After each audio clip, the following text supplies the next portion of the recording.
ஏன்னா இப்போ ஃப்ரெண்ட்ஸ் கூட வெளியே போகிறது பிடிக்கும், அதுதான். அதை தவிர்த்து மற்ற ஹேபிட் மற்ற இது என்னன்னு கேட்டாங்களா எனக்கு எதுவுமே சொல்ல தெரியாது. கிரிக்கெட் கிரிக்கெட் கிரிக்கெட் தான். இப்போ கிரிக்கெட் இல்லைன்னு நானும் சொன்னேன். ஸ்கூல் படிக்கிறப்போ நானும் நிறைய செங்கல் சூழ் வேலைக்கு போயிருக்கேன், கட்டட வேலைக்கு போயிருக்கேன், ரோடு போடுறதுக்கு போயிருக்கேன், மணலில் போயிருக்கேன். ஸோ இந்த மாதிரி தடைகள் வந்து நிறைய இருக்கும். இது வந்து சின்ன இதெல்லாம் தடைகளே நினைக்கவே கூடாது லைஃப்ல.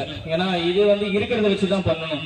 இப்போ எங்கள் வீட்டில் அதுக்கெல்லாம் ஸ்போர்ட்ஸ்லாம் ஆடினா நிறைய ஹெல்த்தியாக சாப்பிடணும், நிறைய அது பண்ணணும், நிறைய இது பண்ணணும். நான் இப்பயும் சொல்லுவேன், எங்கள் அம்மா சாப்பாடு அன்னைக்கு சாப்பிட்ட சாப்பாடு தான் ஹெல்த்தியான சாப்பாடு, இன்னைக்கு வரைக்கும் அதுதான் ஹெல்த்தி எனக்கு அப்படின்னு நான் சொல்லுவேன்.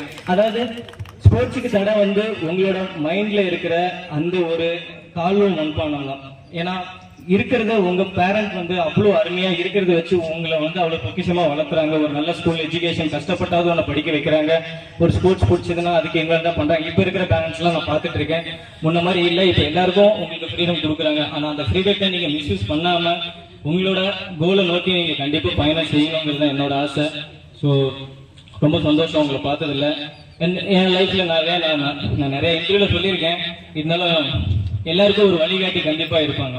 எனக்கு என் வழிகாட்டியா என் கடவுள் கொடுத்த கிஃப்ட் மாதிரி வந்து ஜெயபிரகாஷ்னு ஒருத்தர் வந்தாரு. என்னோட கூட பிறந்த பிரதர் கிடையாது. உங்களை மாதிரி டென்னிஸ் பால் விளையாண்டுட்டு இருந்தேன். அந்த மாதிரி வந்த டைம்ல நான் சும்மா பேக் எடுத்துட்டு பால் போட்டு போட்டுட்டு இருந்தேன்.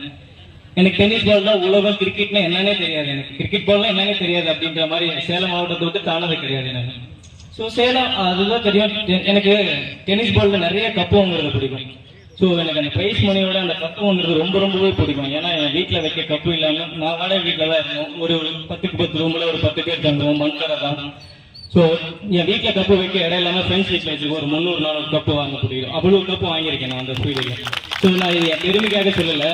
இது கஷ்டங்கள் இருந்தாலும் உன்னோட எய்ம் நோக்கி நீ பண்றப்ப அது வந்து உனக்கு வந்து சக்சஸ் பண்றப்ப அது வந்து எவ்வளவு கோடி ரூபாய் கொடுத்துருக்கணும் அந்த சந்தோஷத்தை அது ஃபுல்ஃபில்லே பண்ண முடியாது. ஏன்னா அந்த அளவுக்கு அது ஒரு ஹாப்பினஸ் இருக்கும்.